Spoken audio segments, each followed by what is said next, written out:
मैंने सड़क किनारे एक ठेले से एक सोने का चम्मच खरीदा था, लेकिन उस बूढ़ी औरत ने मुझे एक राज बताया। उसने कहा, अगर मैं इस चम्मच से किसी अमीर परिवार के घर 3 वक्त का खाना खा लूं तो मैं उसी अमीर परिवार का बेटा बन जाऊंगा। उसकी बात सुनने में अजीब थी, लेकिन किसी तरह मुझे उस पर यकीन हो गया। उसी दिन मैं एक चायबोल क्लासमेट को डॉक्यूमेंट डिलीवर करने गया।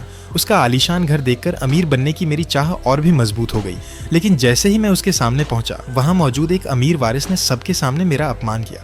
उसने मुझे कुछ सिक्के पकड़ाए, डिलीवरी फीस के नाम पर और जाने को कह दिया। ये सब मेरे अपने क्लासमेट के सामने हुआ, जिससे मुझे इतना शर्मिंदगी महसूस हुई कि मैं वहां रुककर खाना भी नहीं खा सका। जैसे ही मैं जाने वाला था, मेरे चायबोल दोस्त ते यांग ने मुझे खाने के लिए रोक लिया। हालांकि वह अमीर वारिस इससे खुश नहीं था, लेकिन आखिरकार यह ते यांग का ही घर था। हम डाइनिंग रूम पहुंचे, लेकिन वह अमीर वारिस लगातार मेरा अपमान करता रहा। उसने कहा कि मैं इस टेबल पर बैठने लायक नहीं हूं और नौकरों को मुझे बर्तन देने से भी रोक दिया। मैंने मन ही मन कहा, मेरे घर में भी मैं किसी से कम नहीं हूं, खाने के लिए धन्यवाद। और फिर हमने खाना शुरू किया। जैसे ही मैंने सोने के चम्मच से कुछ कौर खाए, मुझे उस पर एक सुनहरी चमक दिखाई दी। ये पक्का करने के लिए कि मैं तेयांग के घर और भी खाना खा सकूं, मैंने खुद आगे बढ़कर उसकी रिपोर्ट लिखने में मदद की। लेकिन मेरी हर हरकत उस अमीर वारिस की नजर में थी। वह मेरे पास आया और मुझे चेतावनी दी कि मैं तेयांग से दूर रहूं। उसने कहा कि चायबोल की जिंदगी मेरी औकात से बहुत ऊपर है। मुझे मारने के बाद वह मुड़कर चला गया। उसका यह बर्ताव मेरे मन में तेयांग से पहचान बदलने की चाह और भी गहरी कर गया। मैं फिर से तेयांग के घर गया और उसे पूरी की हुई रिपोर्ट दी। वह बहुत खुश हुआ और मैंने उससे खाने के लिए कह दिया, मुझे थोड़ी भूख लगी है, क्या मैं रामेन खा सकता हूँ? तेयांग के कहने पर नौकर तुरंत 2 कटोरे नूडल्स ले आए।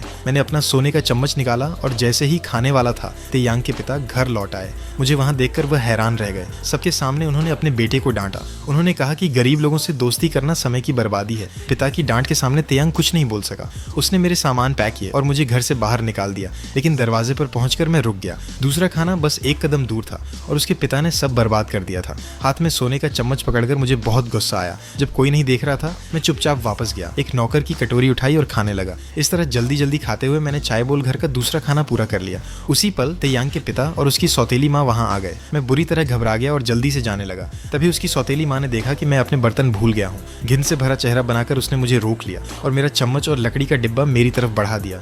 आगे से ऐसी चीज यहाँ कभी मत लाना। मैं मुड़कर चला गया, लेकिन उन्हें क्या पता था कि बहुत जल्द मैं इसी घर में उनके बेटे बनकर वापस